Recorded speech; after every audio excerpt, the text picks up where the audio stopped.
waxaa jira saaxiibayaal update aad muhiim u ah oo lagu soo kordhiyey WhatsApp-ka hal maalin ka hor waqtiga muuqaalkan aan idila wadaagayo. Update-kan saaxiibayaal waxa uu u ogolaanayaa dadka adeegsada WhatsApp-ka taariikhda markii ugu horreysay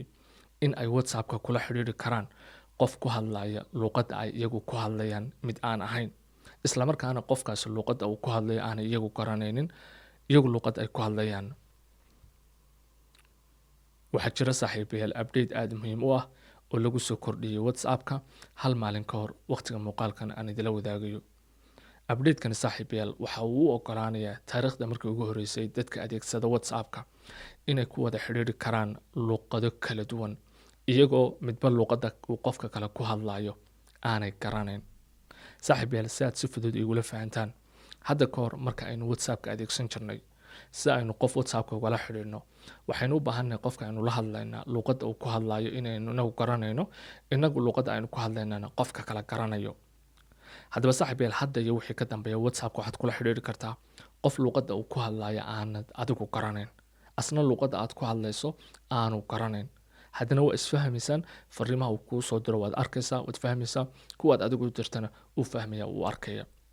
waxaa saaxiibayaal middan suuro gelinaysa update lagu sameeyey WhatsApp hal maalin ka hor sidaan bilowga muuqaalka idiin sheegay waqtiga muuqaalkan aan duubayo. haddaba saaxiibayaal waxaan rabaa bal update-kaas inaan isla aragno. telefoonka waa ka halkan yaala oo aan idin tusiyo sida loo sameynayo ee fariimaha loo turjumanayo. balse ka hor inta aanan idin tusin waxaan rabaa xog muhiima oo aynaan dhaafi karin oo ku saabsan update-ka inaan idinla wadaago. saaxiibayaal haddii aad shaashadda kombiyuutarka eegtaan, horta update-kan shirkadda WhatsApp ay samaysay waxay ku sheegtay maqaalkan ama article-kan horteeda yaala oo hal maalin ka hor waqtiga muuqaalkan aan duubayo ay soo gudbiyeen. markaa waxay soo qoreen 23 bisha September 2025 update-ka maqaalkan ay soo qoreen an 24 bisha ayaan duubaya muuqaalka September, idinkana waxa laga yaabaa 25 bisha September in uu idin soo gaaro saaxiibayaal muuqaalkani. haddaba saaxiibayaal update-kan xogta ugu horreysay muhiimka tahay inaad ogaato waxa weeye update-kan waxay soo daayeen 23 bisha September. haddaba telefoonada kala duwan ee caalamka yaala ee dadku adeegsanayaan ee WhatsApp-ka lagu adeegsanayo wuxuu u soo gaarayaa update-kani si tallaabo micnaha hal mar telefoonada lagama wada helayo. waxaa laga yaabaa telefoonada qaar inay update-kan markaba helaan, telefoonada qaar maalin 2-3 kadib helaan, telefoonada qaar maalmo kadib helaan. marka waxaa laga yaabaa asxaabta muuqaalkan daawanaysa qaarna markay WhatsApp-ka aadaan muuqaalkan kadib inay update-kan ka helaan telefoonkooda, qaarna ay ka waayaan. taas waa qodobka koobaad. qodobka labaad saaxiibayaal, telefoonada Android iyo telefoonada iPhone-ka way ku kala duwan yihiin update-kan. haddii telefoonkaagu Android yahay waxa aad kaliya la hadli kartaa dadka ku hadlaya 6 luqadood oo ka duwan luqadda aad ku hadasho oo lagu turjumayo ama aad adigu turjumanayso marka fariintu ku soo gaadho ayaad la hadli kartaa. hase yeeshee haddii telefoonkaagu iPhone yahay waxaad la hadli kartaa 19 luqadood. waa kuwa halkan inoo yaala. markaa telefoonada Android waxay la hadli karaan ilaa iyo 6 luqadood. waa kuwan marka 6da luqadood waa English, Spanish, Hindi, Portuguese, Russian iyo Arabic. 6da luqadood baa haddii telefoonkaagu Android yahay dadka ku hadlaya aad la hadli kartaa. haddii luqadaha mid ka mid aanad garanayn laakiin qof ku hadla aad la hadlayso waad fahmaysaa fariimaha lagu turjumanaya. telefoonada iPhone waa 19 luqadood. markaa 19 luqadood haddaan linkigooda furo halkan ka eego way badan yihiin, laakiin inta halka ka muuqataa way ku jiraan. markaa 19 luqadood waxaan isku dayi doonaa liiskooda inaan muuqaalka qaybtiisa hoose description-ka idiin soo dhigo. sidoo kale linkiga website-kan ama linkiga maqaalkan oo dhanna waxaan soo dhigaya muuqaalka qaybtiisa hoose description-ka. sidoo kale Telegram channel-keenana waan soo dhigayaa saaxiibayaal. haddaba saaxiibayaal update-kan waxa laga yaabaa telefoonada inuu ku kala dambeeyo, telefoonkaaga aanu hadda soo gaarin, telefoonkaaga inuu soo gaaro waa laga yaabaa. midda labaad, luqadaha way ku kala duwan yihiin telefoonadu. maadaama saaxiibayaal labada xog ba isla fahnay waxaan doonayaa hadda inaan idiin sheego aniga telefoonkayga update-kan ma soo gaaray si ma idin tusi karaa update-kan qaabka uu shaqeynayo. midda koobaad saaxiibayaal horta harba inaan idiin sheego waxa weeye update-kan waan idin tusi karaa, waana idin tusaya muuqaalkan dhexdiisa. telefoonkaagu hadduu update-kan helay iyo telefoonkaagu haddaanu update-kan helinba, sida aad haddii telefoonkaagu update kale iyo haddii aanu helinba aad update-kan u adeegsan karto. oo haddii telefoonkaagu update-ka aanu helin marka uu helo muuqaalkan waxa weeye wixii aan kugu sheegay baad isticmaalaysa. taa kadib saaxiibayaal telefoonkayga iPhone-ka haddaan u imaado update-ka weli muu soo gaadhin. laba telefoon iPhone X iyo iPhone 8 ayaan ku tijaabiyey labadaba. anu Samsung ama Android ma isticmaalo hadda. marka saaxiibayaal update-ku ma uusan soo gaadhin. WhatsApp-kaygana kama heli karo. hase yeeshee saaxiib sidee baad adigu ku ogaanaysaa? waxa weeye haddii nimka halkan telefoonkayga soo qoro haddii markaa saaxiibayaal aad shaashadda ila egtaan telefoonkayga tallaabada koowaad aad qaadaysa waxa weeye si aad u egto inuu telefoonkaagu helay updateki inaanu helin waxa weeye haddii telefoonkaagu Samsung yahay waxaad aadaysaa ama Android yahay waxaad aadaysaa Play Store-ka kadibna halkaas aad WhatsApp ku qori waxaad eegaysaa WhatsApp-ku inuu update helay iminka aniga telefoonkaygu waa iPhone aniga hadda halkaas sare WhatsApp ku qoray App Store-ka intaan aaday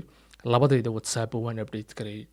si aan u hubiyo inuu update-ka telefoonkaygu helay so tallaabada hore ee tahay inaad qaado waxa weeye telefoonkaaga aad soo furi waxaad aadaysaa Play Store-ka hadduu Android yahay WhatsApp aad ku qori kadib WhatsApp-ka inuu update yahay aad eegaysaa halka hadduu update kaaga muuqanayo update garee telefoonkaaga hadduu iPhone yahayna sidaas samee halka aad kadibna inuu update yahay la eeg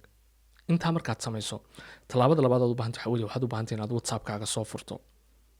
markaad WhatsApp-kaaga soo furto waxaad u baahan tahay inaad furto chatka aad rabto fariintiisa inaad turjumanto macnaha qofka aad rabto fariinta uu kuu soo qoray aad rabto inaad turjumato ayaad aadaysaa iminkaan halkan waxaan tusaale u soo qaatay laba WhatsApp waan isticmaalo ayaan fariin iskaga diray dana fariintan luqadda ay ku qoran tahay ay tahay luqadda Hindiga ayaan rabaa inaan turjunto tusaale weydiin muuqanaysaa waxaad samaynaysaa marka qof fariinta kuu soo qoro horta marka koowaad fariinta aad turjuman kartaa waa ta lagu soo diro taada maaha ilaa adaa tan qoree waxaa loogu talagalay fariinuun inaad akhrido maaha inaad adigu fariimaha ku turjumato marka koowaad waxaad turjumanaysaa waa fariimaha inta badan lagu soo diro marka fariinta lagu soo diray baad saa u dultagi saasaad u qaban kadib optionadaasaa kuu soo baxaya qofka telefoonka sida u yaqaana fariinta inaad delete garayso ama share garayso waxaa halkaasaa waxaa kaaga soo muuqan doona option ay ku taalo translate kadib waad ku dhufan markaad doorato waxaa lagu weydiin doonaa luuqadee baad rabtaa inaad u turjumato fariintan luuqadii baad sheegi luuqadii markaad sheegato fariinta waad turjuman kartaa waad akhrisan kartaa markaa fariinta hadduu qofku kusoo qoray luuqadda Isbaanishka ama luuqadda Raashiyaanka laakiin aad adiga English taqaano English baad u turjuman haddaad Carabida taqaano Carabi baad u turjuman waxaa xusuus mudan saaxiibayaal luuqadeena Soomaaliga kuma jirto ugu yaraan telefoonada Android telefoonada iPhone kuma jirto sidaan jeclahay 19 luuqadood oo kuma jirto marka haddii qof fariin kuu soo qoro luuqadda Carabiga ama luuqadda Englishka ayaad ku turjuman kartaa laakiin luuqadda Soomaaliga kuma turjuman kartid marka saaxiibayaal badanka dadku luuqadda Englishka way yaqaanaan marka fariinta qof kuu soo qoro haddaad luuqadda Englishka taqaano waad ku turjumanaysaa haddaad Carabida iyo Englishka Carabida ku fiican tahayna waad ku turjumanaysaa waxaa xusuus mudan saaxiibayaalse update-kan hal maalin ka hor baa lasoo gudbiyay waqtiga muuqaalka idila wadaagayo luuqaduhuna hadda way cayimayeen laakiin sida shirkadda WhatsApp ay sheegtay luuqadaha gadaal bay ka siyaadinayaan waxaa laga yaabaa inay hadhow toola gaarsiiyaan luuqadaha dhammaan wadamada WhatsApp-ka loogu isticmaalka badan yahay oo ay ku jirto xitaa Soomaaliya in luuqadahaas oo dhan laga heli karo markaa way u badan tahay saaxiibayaal in luuqadaha markaa laga wada heli doono insha Allah haddaba saaxiibayaal qaabka way qaabka update ku shaqeynaya waxaan jeclahay inaan qaybta commentiga ku ogaado asxaabta update-kan telefoonkooda helay iyo asxaabta aan u helin haddii telefoonkaaga update-kan helay waxaan jeclahay inaad igu la wadaagto muuqaalkan qaybtiisa hoose commentiga soo kale waxaan rabaa inaan ogaado aragtidaada ku saabsan update-kan iyo sida aad u aragto iyo hadduu micnaynayo inoo sameynaya ama muhiim yahay iyo haddii aanu haynba saaxiibayaal muuqaalka intaan ku saafmeeraya waxaan rajeynayaa wax ka faa'iideen hadday dhacdeen muuqaalka like noo saar